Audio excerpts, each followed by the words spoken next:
What's going on, ladies and gentlemen? Thank you for tuning in to another episode of the Sun Belt Syndicate. This one is going to be a little bit of a downside for any Coastal Carolina Chanticleers. Can we take that bottom guy off the screen, please? Yeah, we will tentatively remove Cody for a minute. No, I'm just kidding. Before we get going too far along, TJ obviously, been riding with us ever since. He's hit me up and kind of joined us in this venture, and obviously a big-time Coastal alum, big-time Coastal Carolina baseball fan, Coastal fan of all things, really. But this was a perfect time for this to all culminate and come together and do a lot of extra coverage here that we probably otherwise wouldn't be doing. To shout out Seth and Marv, they've been trying to make it. No one had this planned on their schedule to be doing this far out. So it hasn't really worked out. Those guys will be back in return, but Marv's been on vacation and work road travel, and Seth is always doing that because he's working for a moving company, so he never knows where he's going to be from much more than a day or two ahead of time usually. But yes, TJ's joining us, and we also have a very special guest with us. Thank you to Cody Slovensky for joining us from the Golden Broom podcast. We got lucky enough to be on his show last week. And yes, he is wearing purple. He is an LSU Tiger fan. Cody, tell us how long you've been an LSU Tiger fan. Were you born and bred that way, or did something happen as a child that had you become a fan of the Tigers? Yeah, so I was born in Louisiana, but I grew up in Alabama. And so my dad actually went to high school with Kim Mulkey, and which is crazy that he did. And when I was a little kid, obviously, I've always loved sports, and my dad was always a baseball fan. And for some reason, when I was really young, he took me to a few baseball games and realized I really liked it. But the way he worked at the time, his schedule, I couldn't play like Little League when I was really, really young. But when I got a little bit older, like when I was sevens when I started, I missed T-ball. But back in when like 94, 95 range, I remember we went to a LSU game. And it just drew me in. I was like, this is awesome. And then the next year, he came and gave me some baseball cards because I started collecting. And it was actually the 95 team set after they won the College World Series. And I was like, back then, I didn't think much of it. I still to this day have them in perfect condition in my binder, by the way. Very proud of that. Yeah. But no, it's always been in my blood. And going to school in the state of Alabama, I always proudly wore my purple and gold to school. I did not care. I love the smack talk. I've always embraced it, and nothing's changed. Here I am at 35 and still love it. There we go. Well, I mean, there's no smack talk going on now, after national championship or anything. But but seriously, Cody has been a great person to interact with throughout this. Listen to him talk about LSU. He knows the team very well. That's why it was great last week. Obviously, it's probably not a lot of people that are going to go back to it now, but their show last week was fantastic because you've got TJ, who's an expert on Coastal Carolina baseball, Cody, who's an expert on LSU, and we did a great preview, all four of us, Vandy Chris, which if he's watching, it's not that we didn't want to reach out to you, Chris, but Cody's the LSU guy, so we had to have the LSU, the champ on, yes. And not necessarily to gloat, right? I mean, this is a Sun Belt focused podcast, but we definitely wanted somebody who talks about it from the other side, because we do have some talking points. I mean, a couple of things happened in this one, but first of all, congratulations, a 2-0 sweep of the national championship. That last one, 5-3, a lot more runs on the board, which is funny. TJ, we talked about, what was it, 7.5? Was that the point spread or the over under? I mean, yep. I was like, are you surprised? And look at that. Barely over. It's like Vegas knows what they're doing or something. It's right? Vegas. It's written. No, I'm just kidding. Okay, so let's talk about that because people that want to say that, right? I mean, I understand it. It's frustrating from a Coastal point of view. The script's written, the SEC is going to win. Honestly, if you're ESPN, the better script to write was Coastal lose their coach, win this game. Now you've got it all on the line Monday, and you've got more people turning into your network.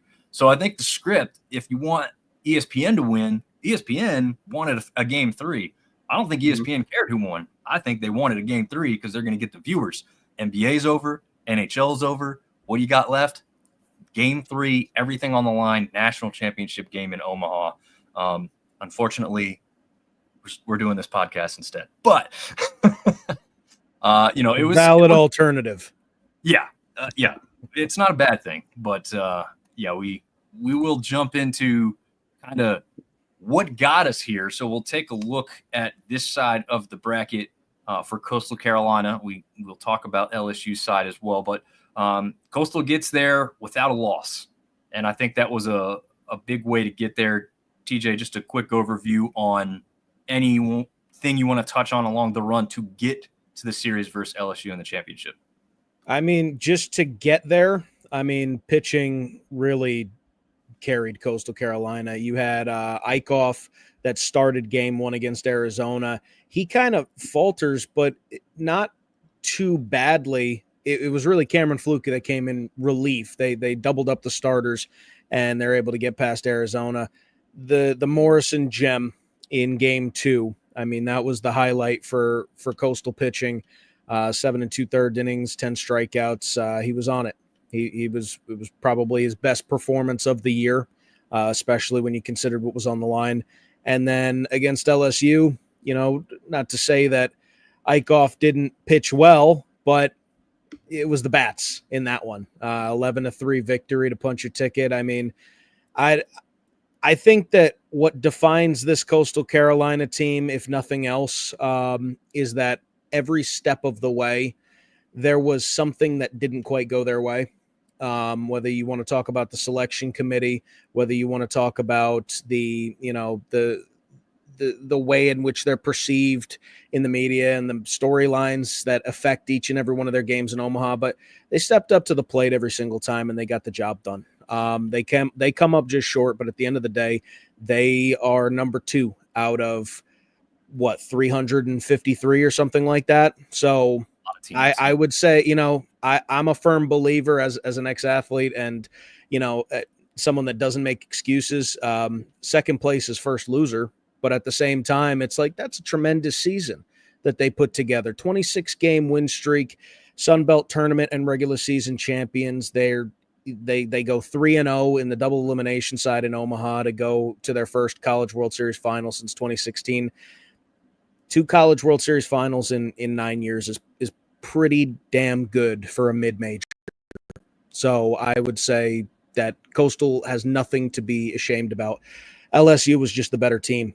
That's just what it came out to be. They have 2 outstanding pitchers, Anthony Ianson, who pitched game 2, and Cade Anderson, the projected number 1 overall pick. They combined for 19 strikeouts in 2 games. There's just not much you can do about that, especially when you got Chase Shores coming out of the bullpen. That kid is electric. Yeah, that small guy, Chase Shores, he's tiny. Yeah. Just electric. Electric stuff from the LSU pitching staff kept Coastal at bay. But once again, 0-2, but by a total of 3 runs. Once again, Coastal's in that series, and it just didn't go their way. So props to Coastal, but congratulations to LSU. Absolutely. Speaking of LSU, Cody, give us a little bit of rundown what you were seeing. What made you believe they would get to this point? You probably had it even earlier, but throughout this portion of the bracket before we get that final look there, what did you see early from your team? Yeah, going into this bracket, I was a little concerned with us being matched with Arkansas. Obviously, Arkansas is one of the better teams in the country, and they've proven it all year when you have the Golden Spikes winner at shortstop, who is very consistent at the plate. Top to bottom, people say they were the most stacked lineup in the country.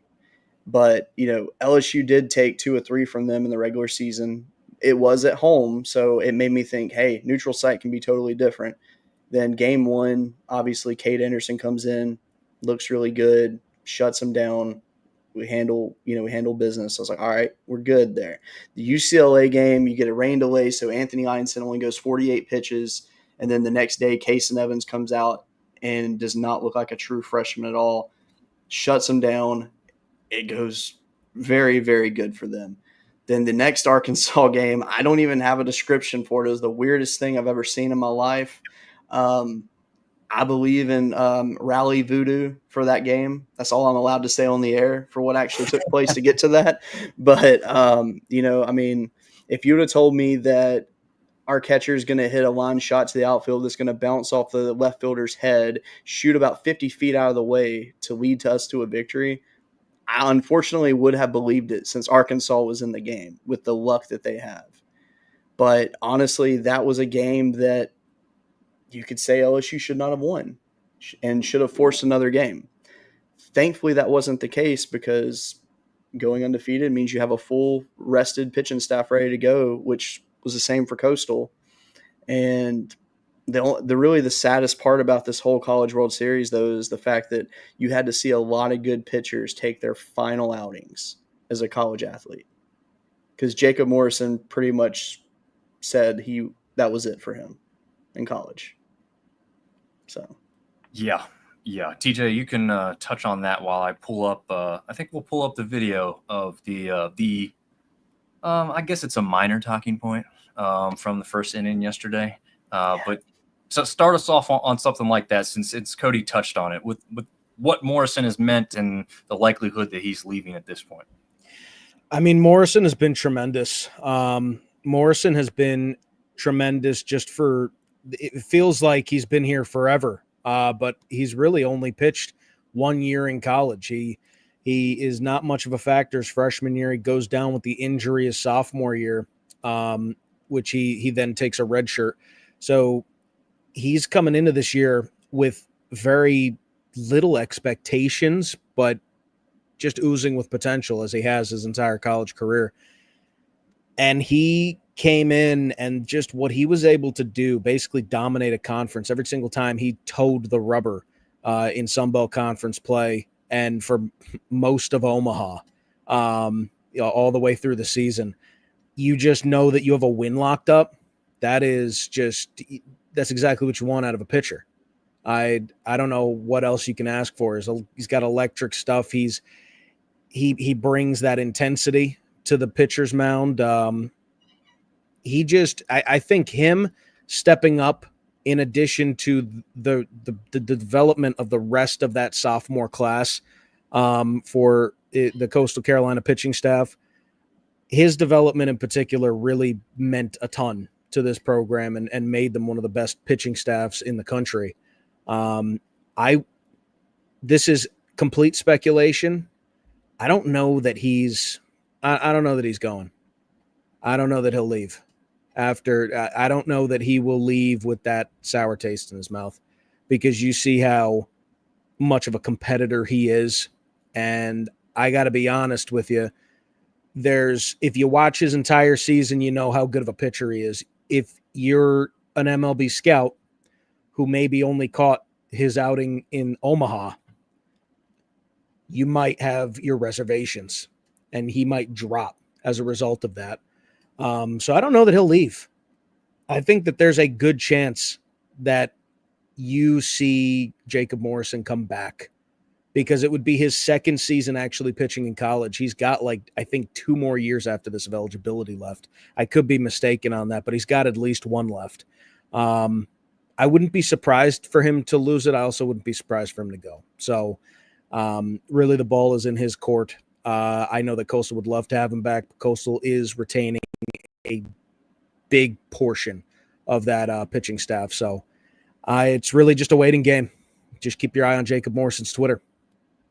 There you go. That's what we'll all be doing for sure. I'm not going to play this whole thing. We've kind of heard some of it, the sound bites, but there is some really good video on this portion through what happened yesterday.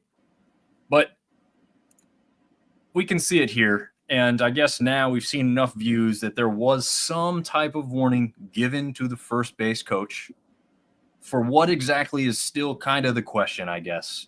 Because I don't believe I've even heard Schnall say exactly what the reasoning was, and his first base coach should be able to tell him, but he hasn't come forward with that. But that's where this interaction started. He comes out of the bench like he said in the press conference, I got shooed away by a grown man. I'll start with my point of view as a former official, not an umpire. I never called the game of baseball, so I have no expertise there. But if I'm an official, I'm never doing this hand signal to a coach. very disrespectful. If a coach had done that to me as I was approaching or saying some kind of explanation to him and they wave me off like this, oh man, I'm up to here. So I understand the Schnall aspect and the reaction to being shooed away like that. I then think, okay, he must have been cursing up a storm at him when he says, you missed 3 blank pitches, you missed 3 blank pitches. As the more I've seen the video and read the lips of him, doesn't seem like he's cursing there. But then he gets thrown for arguing, which is in the rule book. So I'm not saying you can't do it. Just seems like it's a little too pencil thin as it's written. This is a first-year head coach. If you're behind the plate, you should know those things. You get 10 seconds, say, Coach, I hear you. That's it. This is the only conversation we're having. Something. I don't know. I thought it was too fast. Cody, you're the outsider here as far as the Coastal aspect is concerned. So as a fan of the other team, right, LSU fans are going nuts. And if Coastal fans had it the other way with Jay Johnson, they'd been doing the same thing. But what was your thought process on it as it occurred live while watching the game? And then we'll play through the video as you speak. Yeah, I mean, honestly, I was like, I didn't even understand what was going on because it was just so bizarre. At this stage of the season, you do not kick out a coach. I don't care if he punched him in the face. You don't kick a coach out. You just don't do it. I mean, as hard as he's worked all year to get to this stage, and now he has to miss the first 2 games of next year, that's crap. Let's just be real. It is. It's unfortunate. So game 1, the hit by pitch where LSU got called out because of the movement of the arm, Jay Johnson is shown literally biting his lips together because he didn't want to get tossed. So I'm wondering if before that series started, maybe they were warned by the umpires or reminded of something, or just something was said to them previously of like, hey, watch what you say because we're not afraid to toss you. Because Jay is usually very animated. He's not afraid to say whatever he is on his mind. So the fact that he was holding back at that, because let's be real, if I was a coach, I would have went and screamed about the hit by pitch, even though it 100% looked intentional to me, but I still would have argued that. In the case for Schnall, though, he had every right for his argument there because that pitch was not a strike. Now, someone can make some argument to try to say it was, but I mean, if you watch it in live, you watch it slow motion, doesn't matter. It was high and inside. I mean, I had some movement to it, but there was nothing that indicated that would have been a strike. Now, Bodine might have been able to pull that off if he was trying to frame it, but in a realistic approach, though, that was not a strike. He had every right to make his complaint at that. That being said, I think there were bigger fish to fry there, and he probably should have maybe restrained a little bit, but I fully respect him for standing up for what he believed in right there. I don't think he should have been kicked out. I thought it was I can't believe I'm using this word, but immature of the umpire to do that. So it's a very unfortunate situation. And TJ, at this point now, we know that this ump also has somewhat of a history with some of these things in his past. He threw somebody in a game with Clemson 2 years ago, I believe it was, 2023. There's a little bit of different thing I've seen online, whether he was fired from the MLB or he is never given a full contract after kind of a trial run because of these types of instances from what I'm reading. But TJ, now give us your side as a Coastal fan when you're watching this thing play out. Yeah, I mean, let's use his name. His name is Angel Campos, and he is an umpire that was ran from the MLB for situations just like this. You guys hear that? Ceiling's coming down. Angel's above you. Angel's about to come through. That was loud. Okay. I think it was thunder. I don't know. LSU anyway. Voodoo right there. Yeah, it is. I don't know. I guess I shouldn't be talking about Angel Campos anymore. No, but his name is Angel Campos. He was run from the MLB for this same exact situation. He was once he once threw out Matt Kemp, I was reading, for encouraging a teammate. So this is the type of person that we're dealing with in this situation. So you can't expect him to have any sort of feel for the game. That being said, Schnall's got to, in my opinion, he's got to bite his tongue a little bit. Do I think he has every reason and every right to go get an explanation? Yes, because he didn't start arguing.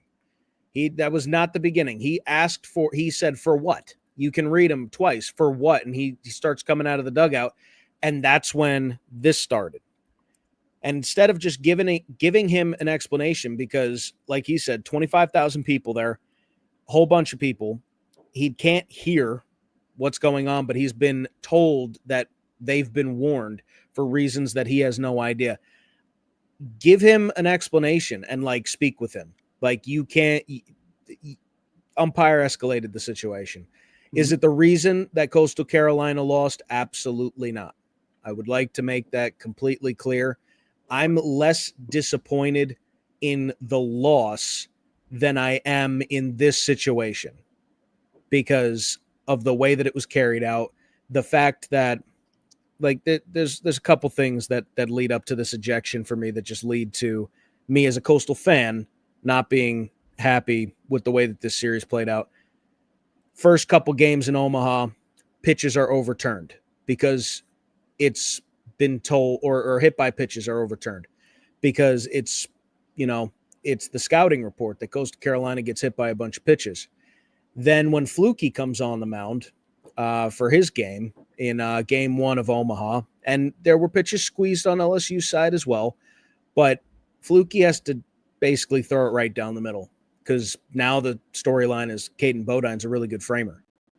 Mm-hmm. And then in game 2, we're just, no storyline. Let's just throw out the coach for asking for an explanation.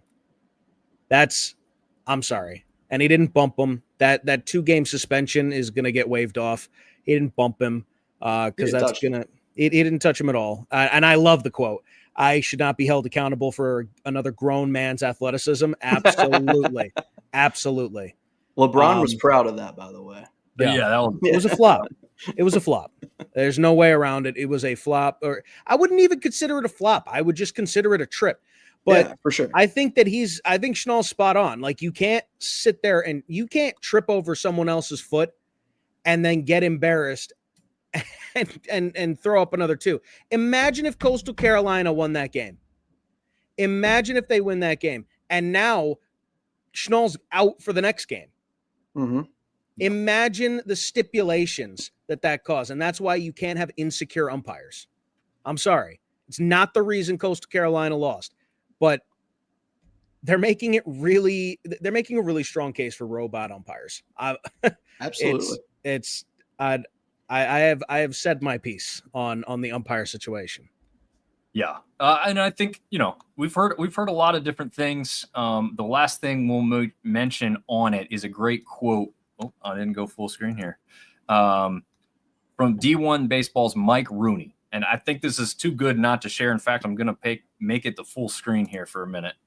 I cannot think of one other sport, college or pro, that has consistently ejected star players and coaches in championship games. Not one. We must do better in this area. And then obviously, if you'd like to read that, you can go to D1 Baseball. Hopefully our writing will be up to snuff there on sunbeltsyndicate.com as well. But that is just a great quote. I really, and I agree, because you really have to think back in any really sport that some massive ejection happened in a championship. And how many times has Dan Hurley been thrown out of a UConn basketball game? Well, that's true. That's a good one. But he hasn't. He literally told a referee this past season, and I love Dan Hurley. First of all, I know people on the staff. Like, I've got nothing against Dan Hurley. He told a referee this year, this was the viral quote, "I'm the best effing coach in the game. Don't turn your back on me." And he doesn't get thrown out of the game. But Kevin Schnall in the national championship game goes, "For what?" And because you missed 3, and that's an ejection. In the biggest stage. I'm sorry.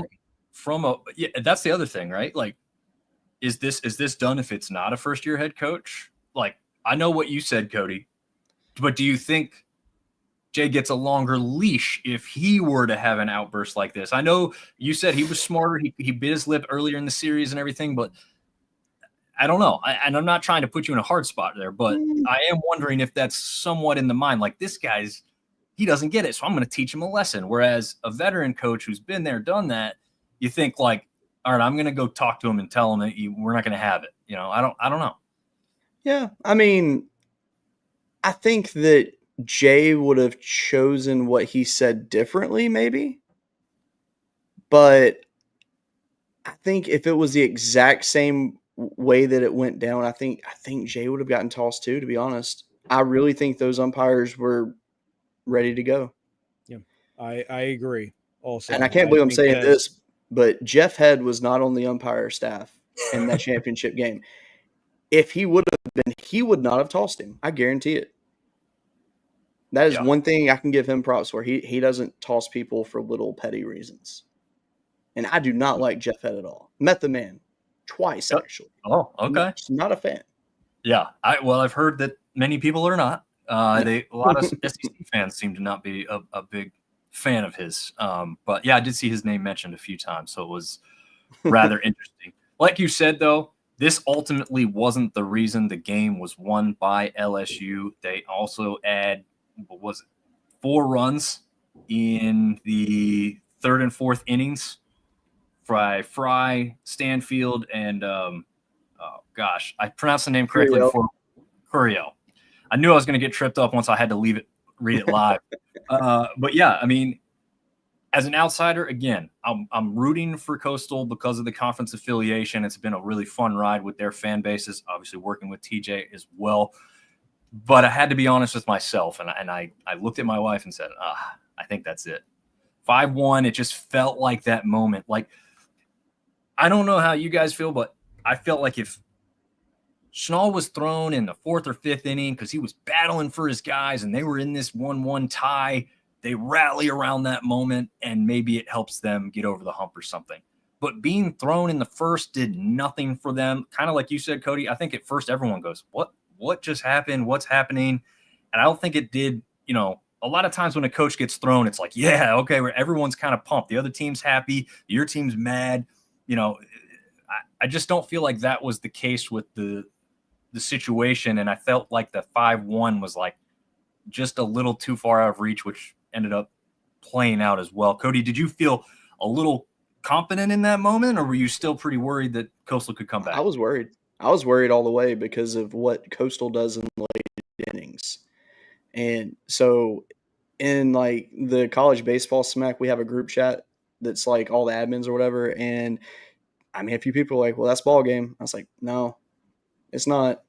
And because I mean, when Coastal went up 1-0 with the home run, I was like, oh, they're pumped. This is where it starts right here. But do y'all remember what I said the other day about Anthony Ianson? He's going to give you a bad inning.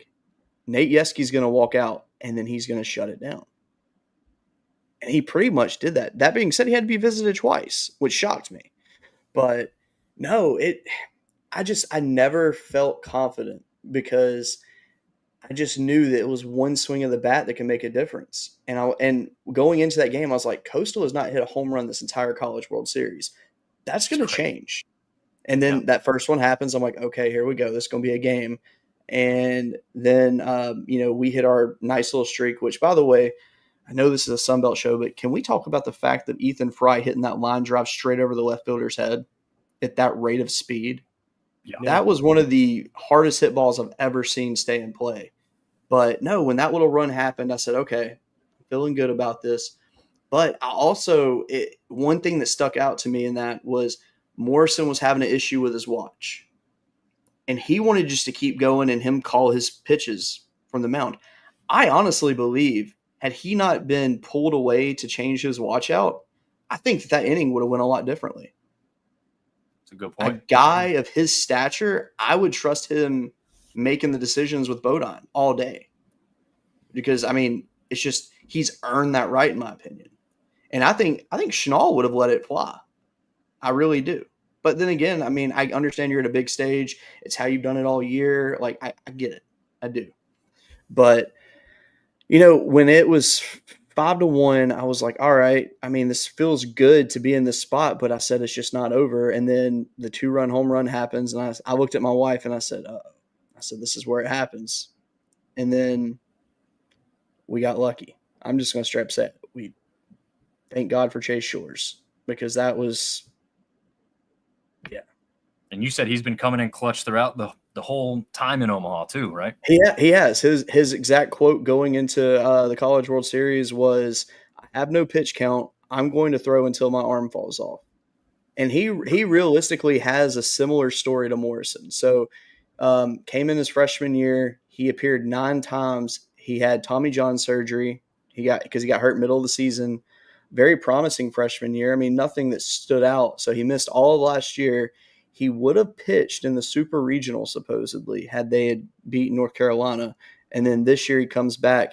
But you could tell there was some rust there. Because obviously when you start out, just like Morrison, when fall ball, he was not anywhere near what he was at the end of the season.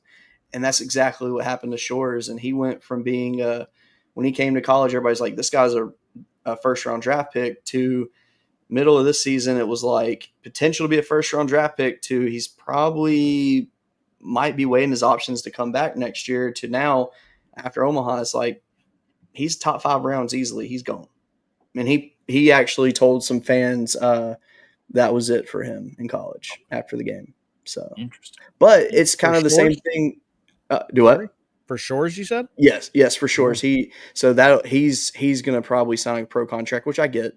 But it's kind of the same situation as Morrison. So Morrison just casually mentioned that was his last time throwing. So when they got back into town today and all that, and he looked at the stadium, he was like, he's like, I'm not going to throw there anymore. But it's kind of that thing of, you can say that's your thought process now, but you don't know where you're going in the draft. Right. And the negative about this draft is it's very pitcher heavy this year. So while any team would be lucky to get one of those 2 guys, there's a chance that they get picked up too late and they're like, hey, I can weigh my options and more than likely do better in NIL and develop even more and increase my draft stock and come back another year. But then again, you two are going to know the answer to this better than I do, because I know there's kind of hockey and baseball are kind of similar in this thing. You can be drafted and still play in college, or is there a certain extent where that is no longer allowed, or like I don't know. Explain the rule. The only weird thing is the transition from high school to college. Mm-hmm. You can get drafted technically as a junior in high school, or you can get drafted as a senior in high school. And if you choose not to take your senior year draft spot, then you must wait 3 calendar years until you are eligible for the draft again. You have to be your 3rd year removed from high school. It's a weird thing, and hockey is the same way. But that is just, I don't know. I think it's just to help out. I think it's to help out the baseball programs, I think, is why the original rule was put into place.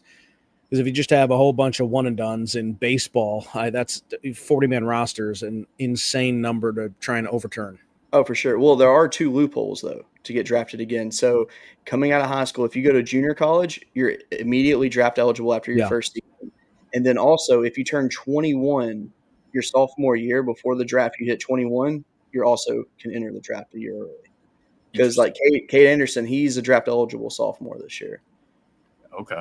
So, yeah, it's weird how it works. I actually hate it. I really wish it was just 3 years, that it had to be 3 years. Like the junior college loophole is one that many guys don't take it like they used to. Like here about 10, 15 years ago, you would see a lot of top guys that were looked at that they believe they could be a top 2-3 round pick. They would decide to go JUCO for a year, then bam, they would get drafted and they would sign every time. Okay, that makes sense, because I used to see stuff like that. Like, how is this guy getting drafted to the majors from a junior college? Like, don't you think he has to go to a big college? But that makes more sense about why you used to see that, and also makes sense why you don't see it this year or these days, because NIL is now a factor, right? Like, well, I'm not going to go to junior college and not get paid. I don't know. Maybe junior college can do NILs now too. I don't know, but you would think can. Money. They can do it, but it's hard. Right. It's unless you're like Walter State in Tennessee, who's like the premier JUCO program. It's hard to get them a deal. Most of these guys actually make their money off working at camps and stuff. Okay. Or actual jobs itself. It just really depends. Yeah. Got a kid from App State coaching my son in ice hockey of all things this week. So yeah. That's cool. Yeah, it's not too bad, not too shabby. He didn't know that was going to happen. He comes home and tells me today. So I was like, oh, that's a random thing because like it's a club hockey team, right? It's not even a D1 sponsored thing. All right, I do want to get back to a graphic here because I wanted to talk on this. A lot of people talked about the lack of respect and the presser where they were asked what they admired most about the LSU Tigers. And Cody, you were a very sensible fan in that, and you said the question was awful. The kid doesn't really mean anything bad. It's just like why, it's a weird question to ask, and at the very least, it's a very, very poorly phrased question. Mm-hmm. Something more along the lines of what was asked to the LSU player would have fit a lot better. What does Coastal do that you need to look out for? That type of thing. What do you need to plan for? Which TJ, is what was asked of LSU. Right. Talk to me about what you thought of the guys hanging out in the dugout to watch the celebration from LSU as far as – this going to be burned in my brain so that we get back here next year, or was it just a full respect to the Tigers and what they were able to do to a really good Coastal baseball team as well? I mean, I'm going to go kind of halfway on one of your answers. I don't think it was. I don't think we can save the whole respect thing. I don't think that we can save that narrative. It takes Cody. This doesn't include you. I'm talking about the deep corner, the dark corner of SEC fans in general. It takes a special kind of stupid to invent a narrative and then play the victim in it. But that's just me. However, I think that this was, their version of a Stephon Diggs, where they wanted to make sure that they could get back. At the same time, this is their last time on the field together. I think that it means a whole lot to them.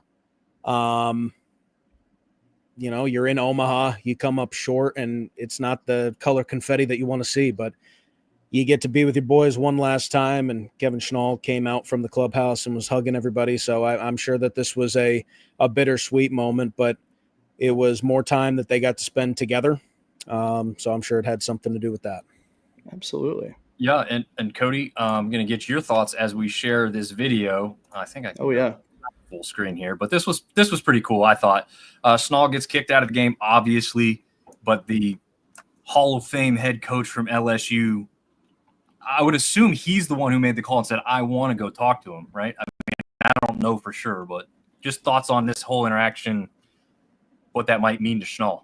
Yeah, Skip Bertman's one of the greatest human beings on this planet. He really is. I mean, he took an hour of his time to talk to me and Hoover one time when he was a featured legend for the tournament, and for some reason he didn't have a line.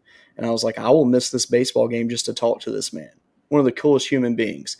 And, he really respects baseball coaches. He really does. And he sees the talent that Schnall has and the love that he brings to the game. And honestly, it kind of reminds me of a young Skip. Skip was a very aggressive coach, but he got the job done. He earned the respect of his players. And that's what I see in Schnall. He's a great guy. He is. I mean, he comes off just like when you see him, you're intimidated by him. Yep. But that's a man that loves his team. He loves his job. He loves the school he's at. And, there's nothing but love there. You're doing what you do for your love of the game. And Skip, he's going to take every moment he has to, praise a coach. And, so the team staying behind like they did, that is a pretty common thing that you see each year. But I do know for a fact that I've been told the players, there was no animosity between the teams. Straight up. Yeah. Like outside of it, they were, they nothing but respect. You can even see them when they're on the bases chatting with each other. I mean, it was nothing but love there. And it's like, hey, you're good at what you do. You're here. You deserve to be here. You're cool with me. Because obviously baseball players, they ain't going to look into like all this Twitter beef and all that. I mean, I'm sure they see it, but they don't care. They're the ones that are just trying to get a championship. not as big of a deal to them as it is to all the fans who want to Exactly. flame the fire and everything else. Yeah. Yeah, for sure. And, I enjoyed seeing the Coastal players going and collecting dirt from the field for a memory to have, because I mean, it's a special season. I mean, winning that many games and doing what they did, I mean, you're not going to hear about another team saying, hey, we won 26 games in a row and went to the College World Series finals. Teams aren't going to be able to say that in the future. The way this game is evolving, what they did is beyond impressive. So, I mean, I absolutely have nothing but love and respect for the Coastal program and all their players and coaches. They were asked the wrong question, and I can't hold it against them. I mean, I found it funny, honestly. It was, I mean, I don't know how I would even answered it. And, they play the game with grace. They believe in who they are and what they want, goals they want to obtain. I had nothing but respect for them. The fans were also awesome. I saw a few fans that were trying to jump in and start some smack talk. I enjoyed seeing it. It was fun. I was like, you know what? In a weird way, it grows the game of baseball. And that's all I want to see. I've wanted to see this for years. And when Coastal got in back in 2016, I was thrilled. I mean, let me rephrase that. I was actually very mad. I did nothing but curse that team. But it was a feel-good story. I have a friend in Canada. His family was going to Myrtle Beach for a vacation, and it was during the 2017 season. And I said, hey, you need to go see a Coastal Carolina baseball game. He's like, who's Coastal Carolina? I said, just trust me. Go do it. And he did it, and he said it was like one of the best baseball venues he's ever been to. He enjoyed it. His family had such a great time. I have never heard a bad thing about Coastal Carolina. I probably will never hear a bad thing about them. Only thing you can get is what the media feeds you.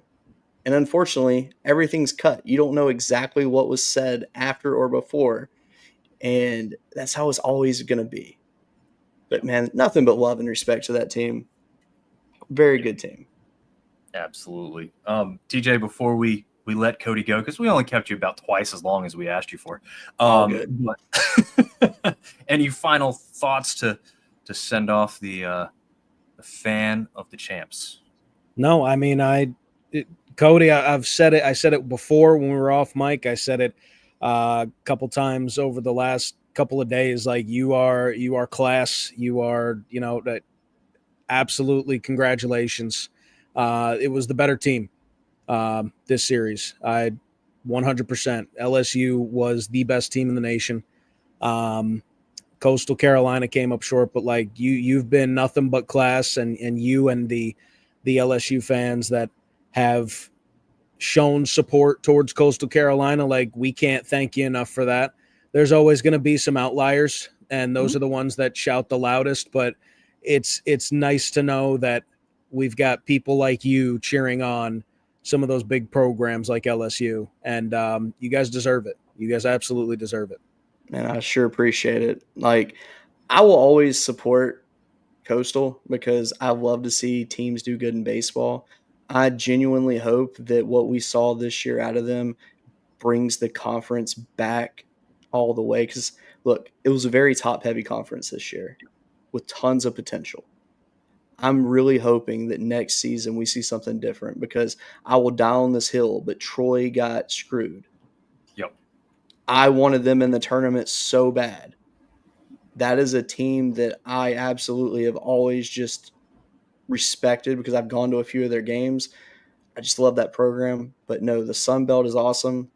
Honestly, Dominic, just seeing, this whole thing grow, that what you've put into it, and now TJ on board and just seeing it, it's really cool to see because, like last year, we had Ishmati come on our show, and then that led to a pathway for you to meet him.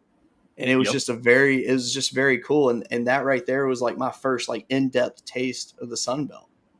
And I'm hooked. It's a great conference. They need to be the fifth to make it a Power 5 again.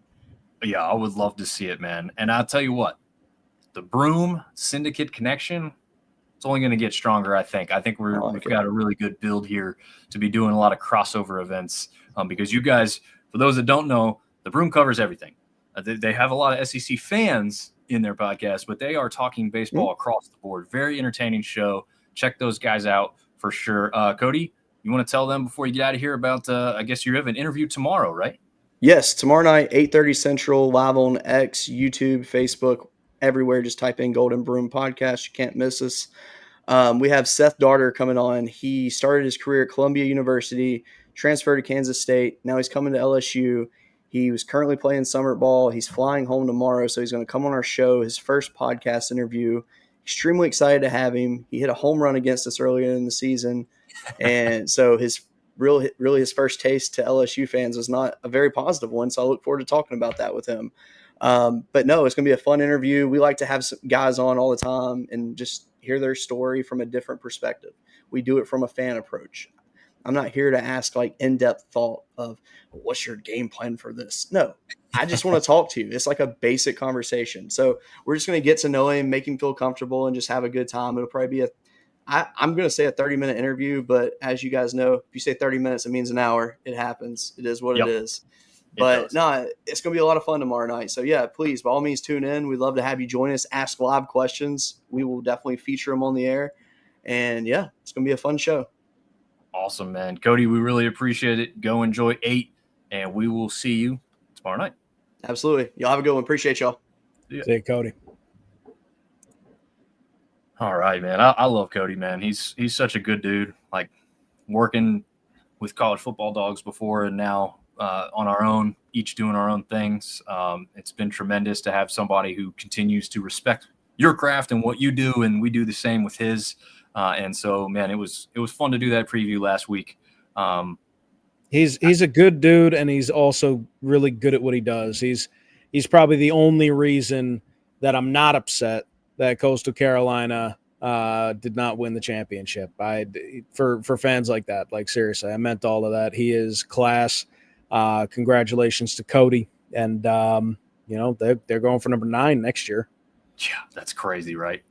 They just reload, which again is a credit to Coastal Carolina for what they were able to put together and do this season. Okay, so now the season is complete.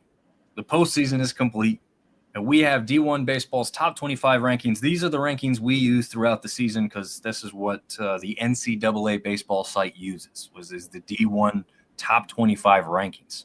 Rightfully so, LSU 1, Coastal 2. I don't think there should be any disagreement there. I mean, we saw how close it was. We've already talked about that. We won't go over that too much more. But to note, there is another Sun Belt team within the top 25. And again, I believe rightfully so. Number 22, Southern Miss. I do want to get to a comment here from Buzzard Ball, who left this comment much earlier, but I want to get to it because he says Southern Miss has a chance to be really good again next year. We picked up arguably South Alabama's best hitter and what would have been Louisiana's best returning hitter. If we can keep Allen out of the draft, watch out. Also got Crabtree from Tennessee. He has starter potential. So there's a little inside look, a little inside peek into Southern Miss going into next season. We'll talk a little bit more of an overview as the whole conference toward the end here. But anything to note about this top 25? Anything you disagree with or dislike here? I disagree not using the Razorbacks logo for Arkansas because that definitely throws some people off. Yes, I agree too. I do agree. I'm like, why is what's Alabama doing up there? No, I think that this is a solid list. 2020 hindsight, I guess. But D1 baseball is usually pretty good with these. I love the fact that they keep Southern Miss in there. I don't know if I have Southern Miss below Oregon and Mississippi, but that's just me. I think at 20 behind Georgia is probably a good spot for them to finish up at. And I still don't know what Clemson's doing on this list, but that's just a personal vendetta at this point. Yeah.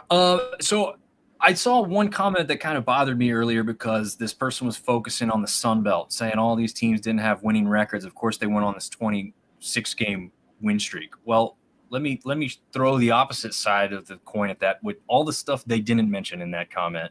On this list, they beat number 4, number 6, number 7, number 11, and number 22 on their way to that 26-game win streak. So you can miss us with the whole they didn't play anybody outlook.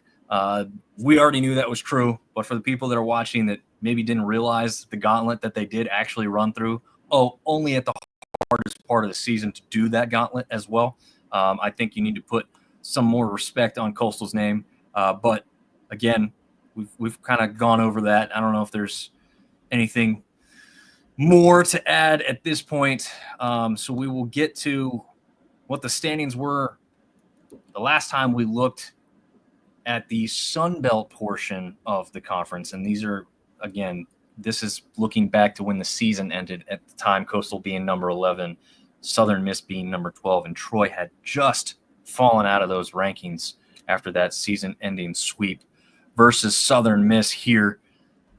Any notes here? Anybody that really shocked you, or somebody that overperformed maybe? I don't know if there was anybody who overperformed besides Coastal, but I think some people thought they'd be up there as well. I mean, I think that you can I think that you can say that ODU overperformed. I think that that's fair to say. I don't think that ODU, with everything that they had going on with their program, had a ton of expectation. I mean this in the best possible way also. Like they overperformed. Like they had a ton going on. They weren't even playing. They split their home schedule between 2 or 3 different sites. Yeah, I think so. And they finish 6th in a top-heavy conference. I mean, so you take out the outliers of Coastal Carolina and Southern Miss, they're basically the 4th place team in this conference. I don't know. I think that ODU overperformed in the best possible way, as much of a compliment as I can. And I think the same with Marshall. I think that Marshall, while they were expected to do better than ODU, they had a run in the tournament. They had some really big wins over the course of the season. Finished 31-24, as you see there. Yeah, Marshall and ODU, in my opinion, are the overperformers. I think. I think that's all I got for that. Yeah, I 110% agree with the Marshall one. I do pretty much agree with you with ODU too. I know that they wanted better for themselves, but pretty good spot to finish. I think Arkansas State started showing a lot of promise towards the end of the year, so I think there's some teams to watch out for. I definitely classify Texas State as an underperformer. I think that's a team that we thought was going to be up in that top 3-4 range, and they were one of those teams on the cusp to even make the Sun Belt Conference tournament there towards the end. So and they also had some really big wins. So it was just kind of a weird season for them. I think Georgia Southern fans specifically are going to think that was a down year. I'm not sure what the expectations into the season were. I didn't pull those up. I probably should have done that. But I would say that there was a disappointing season. And then to me, the drop-off from JMU was much bigger than I think anybody would have expected. They did lose a lot of players, but I thought, they've reloaded in football, they've reloaded in basketball, and they put themselves back in the same positions. What's the reasoning why they wouldn't do it for baseball? But it was a 10-20 year overall, or 10-20 in the conference, 17-38 overall. So just a really ugly look there for JMU falling off this season. We'll see if they can get back. We now know ULM's going to have a new coach heading into next season, as Coach Frederico has joined the La Tech staff, and would be interesting if he finds himself back within this conference soon. We'll have to see. We're not going to get into the realignment talk tonight, TJ. We've done enough of that stuff lately. We've done enough of that. But we could see some movement here if Schulte is correct over there on Locked On. I mean, he's talking about hearing some stuff soon. Just a quick touch. We're not going to go in depth on this. The 2025 Sun Belt Player of the Year, Nick Monaster. Got to see him play live one time. Definitely an impressive dude. Very, very athletic baseball player that can get it all done. Any comments there, TJ, on Monaster or what he meant to the Southern Miss program this year? No, I mean, he's a tremendous player. He held it down up the middle. Got it done at the plate. That is an incredibly talented Southern Miss squad, and he was the standout. I don't think that there was anyone really. I mean, other than maybe Bodine, I think Bodine is the the second place in this award, maybe. I don't know. You've got a bunch of great players, but I'd probably say that Monaster gets the edge there. So no notes. I'm still on board with Nick Monaster. Yeah, definitely. As I'm on board with the next guy you're about to show. Yeah, I knew you would be. Pitcher of the year, Jacob Morrison, ended the regular season. Was he 12-0 in the regular season, or was that including the playoffs or postseason? He was hold on. 10 or 11-0 maybe?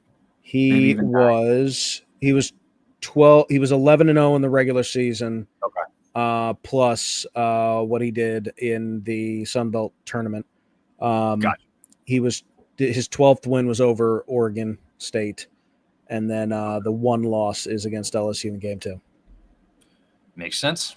All right. Well, we'll see if what he said earlier remains to be holds true. We'll see.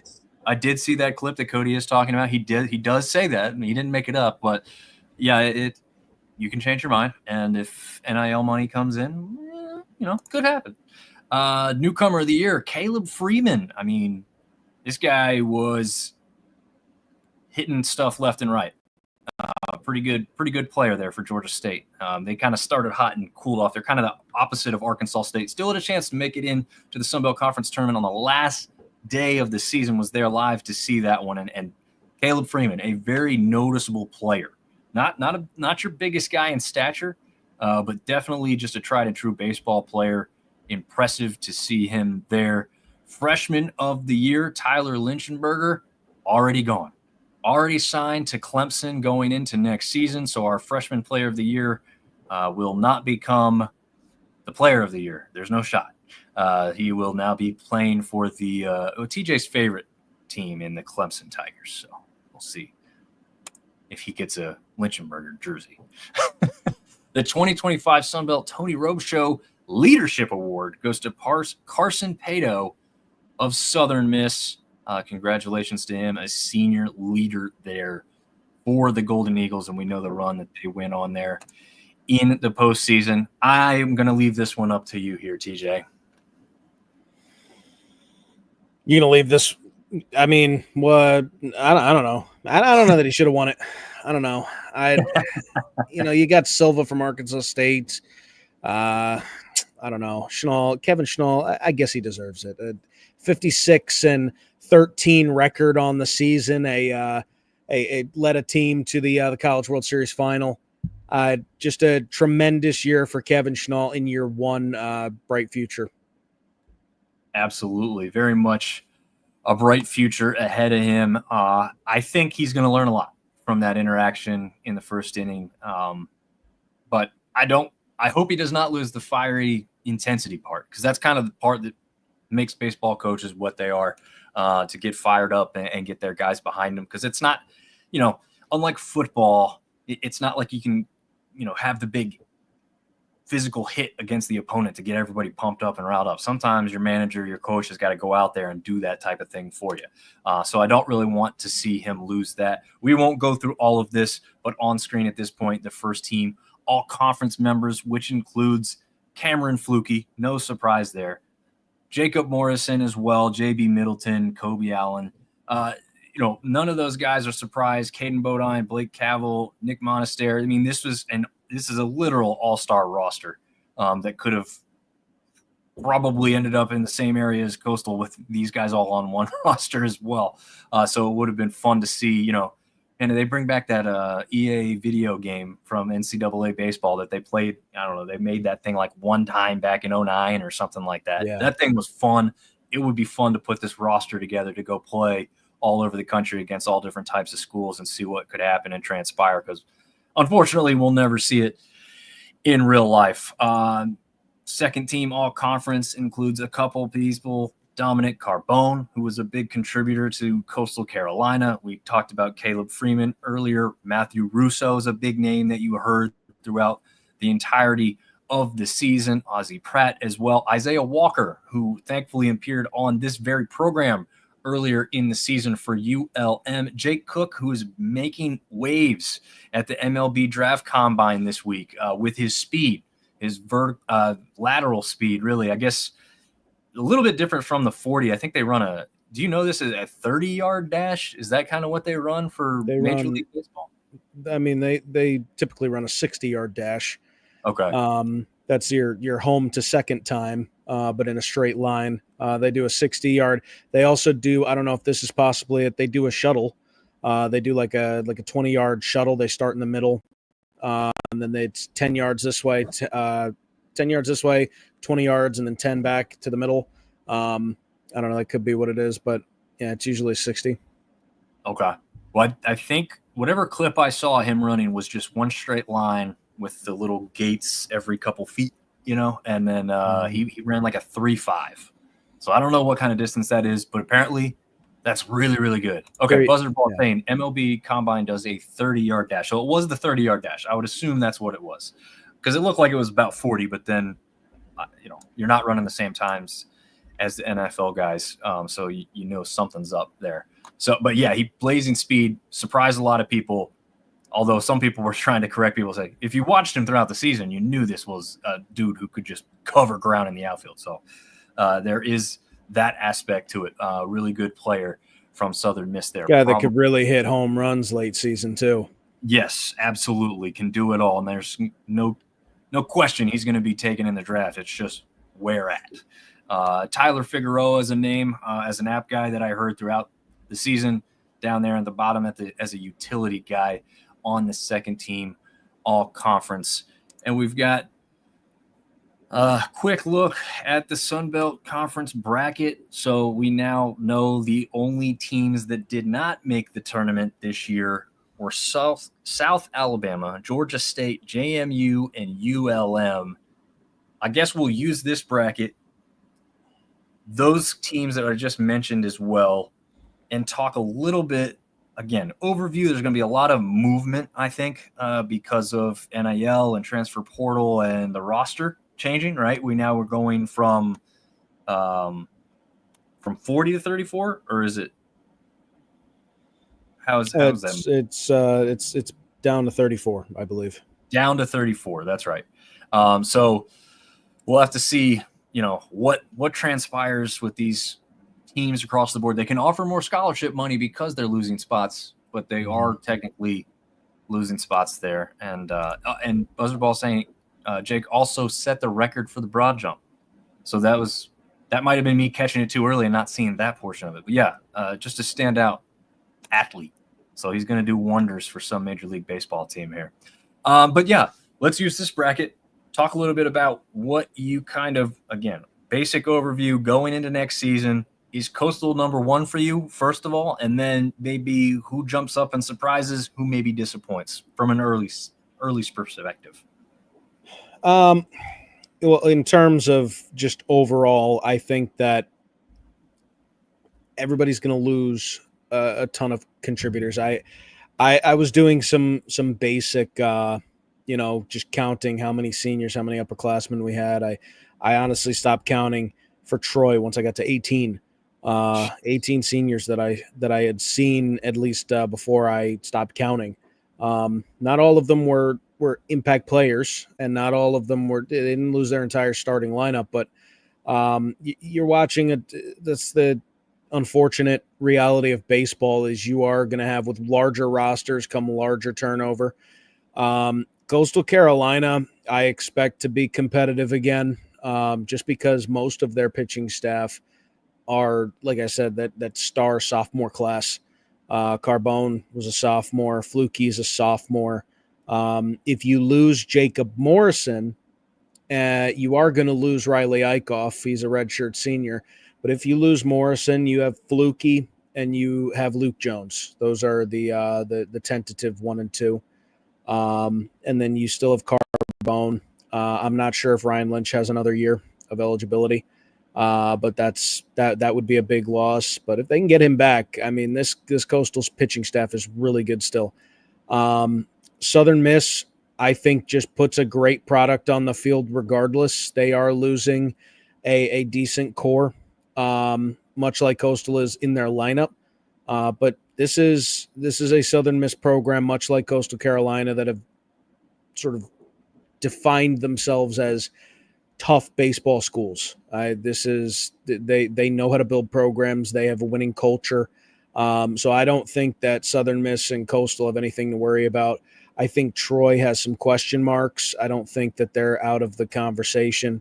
Didn't really look at Marshall, if I'm being completely honest, on who they would lose. If they can retain a decent amount of the core that they had this year, Marshall could be really good next year. I really liked what I saw out of them this season.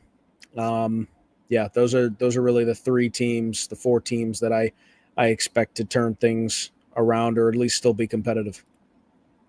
Yeah, I have a hard time disagreeing with much of that at all. I guess the biggest question that we said we won't talk about realignment, but I'll throw it back on the burner for one more time, because Texas State, right? I mean, that's a team that could return to form. They've had some good big wins.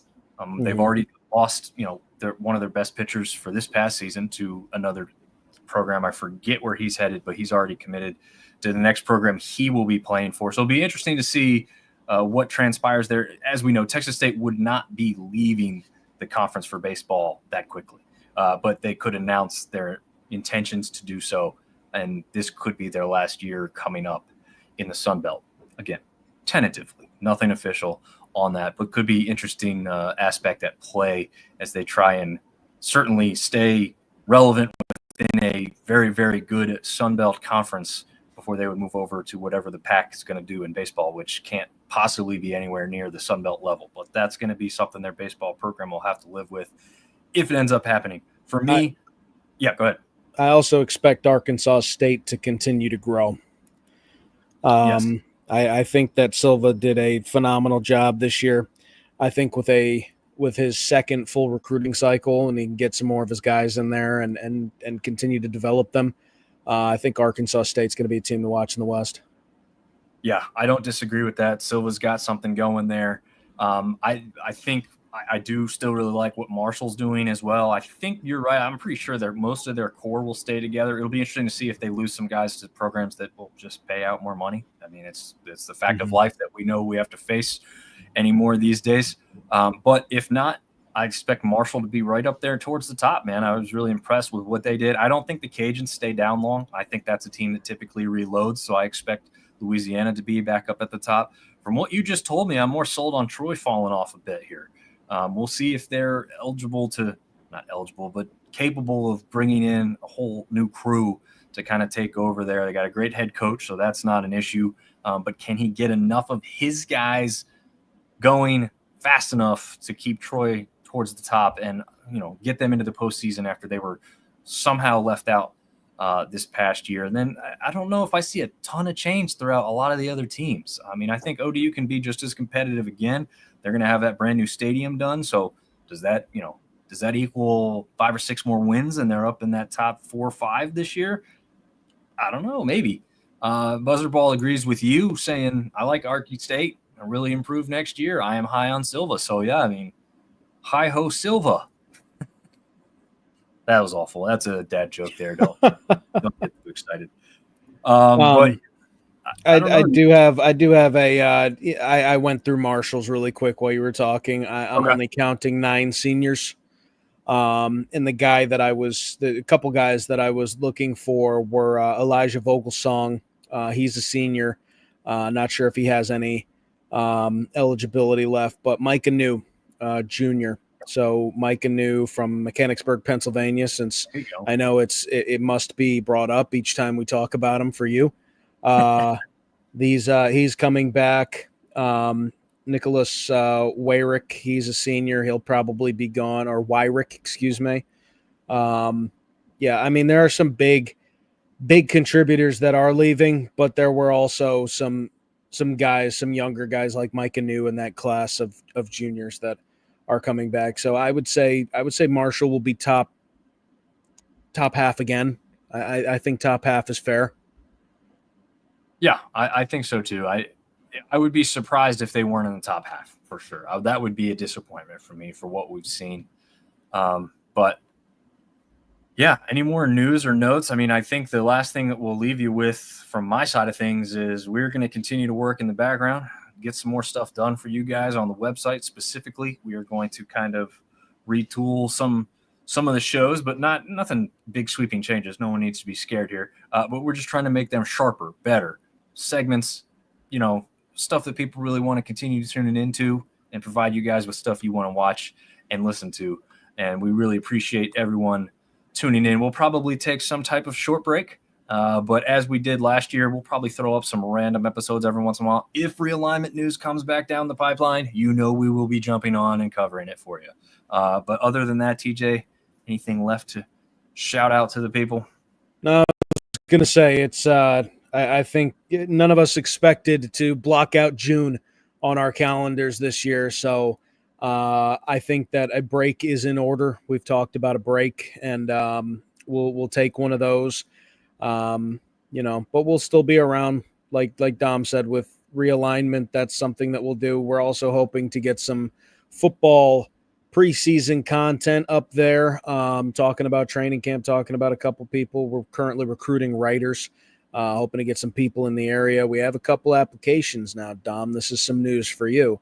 Nice. So yeah, we're working in the background, and we appreciate everybody for tuning in. I mean, I've personally watched this show grow tremendously for baseball.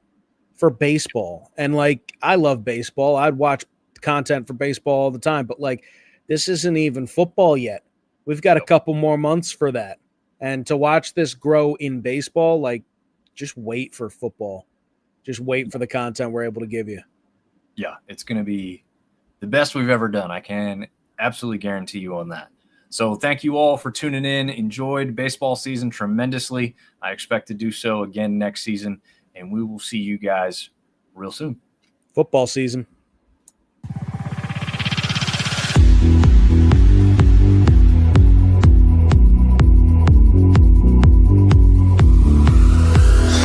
Syndicate.